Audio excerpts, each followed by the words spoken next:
Okay, so we've kind of covered now why I did drugs in the past. I was trying to solve some scientific theories, and I got very good at a particular set or particular type of drug.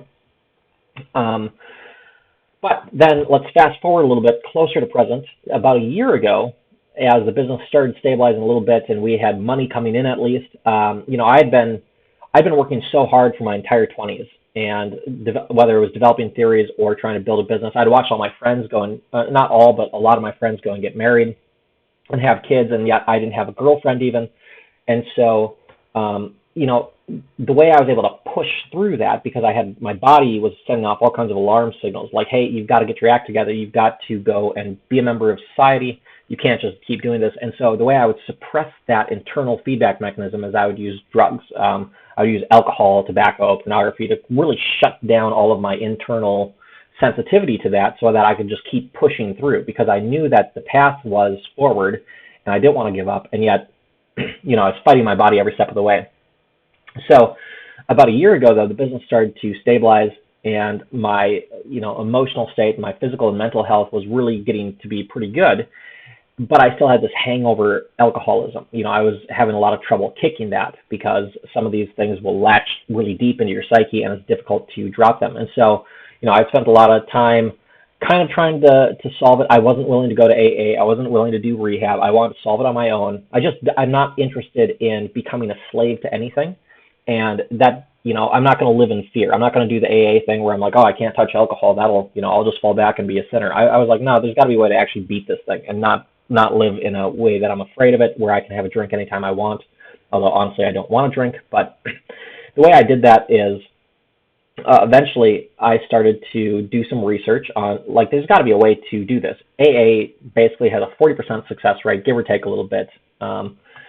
And that just wasn't that good to me. Also, I didn't like that process. So eventually what I did was I found a drug called Naltrexone, which is a European pharmaceutical, and it has a 75 plus, 80 plus % success rate.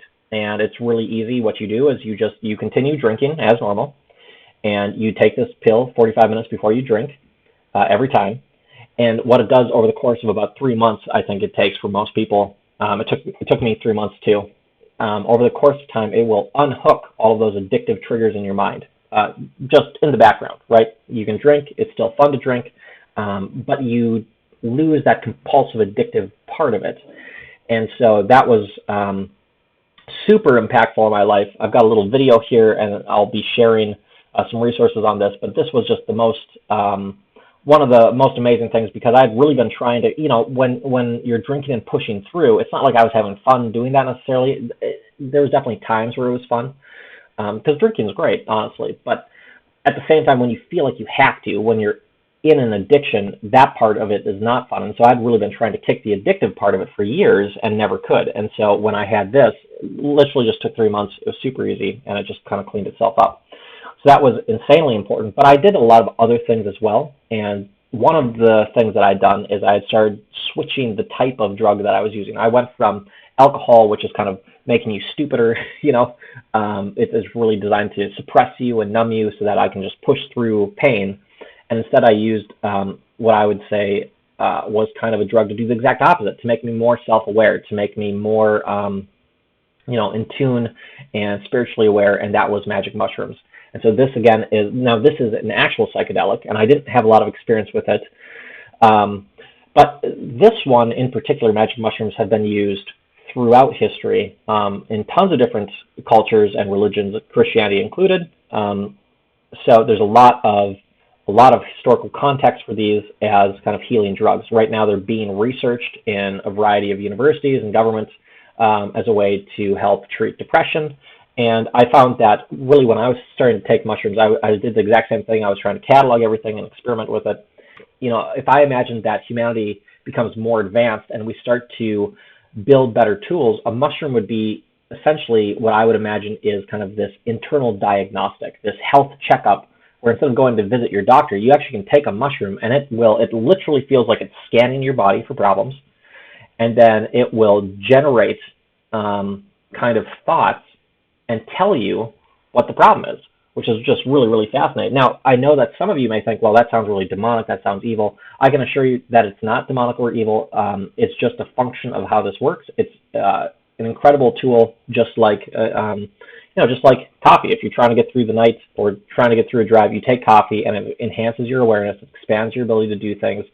Same thing with all of these drugs. They're not inherently good. They're not inherently evil. They're tools. They are part of the physical universe that we live in, and you can use them to alter the way you interact with the world and kind of, I would say, boost your abilities, just like pro athletes will use steroids and stuff. Same thing. This is just for your mind. So not only does it perform an internal scan or diagnostic, but also it increases kind of your perception, your problem-solving ability, and your verbal processing ability. So, what I had found is that I could have business conversations with mushrooms, and we would have fantastic conversations because we would be more fluent and be able to kind of interact at a deeper level. So those conversations were always interesting when I had, when I was on mushrooms and would talk to people. The other thing would be like problem solving. I found that dose is a big part of this, where if you take a huge amount of something, it can be a life-changing experience, good or bad, and it's just very extreme and intense. But you can also take a small amount, and there's, I experimented a ton by identifying, like, how much do I actually need to get some kind of critical insight out of it, and it turns out it's very small. It's not very obtrusive at all.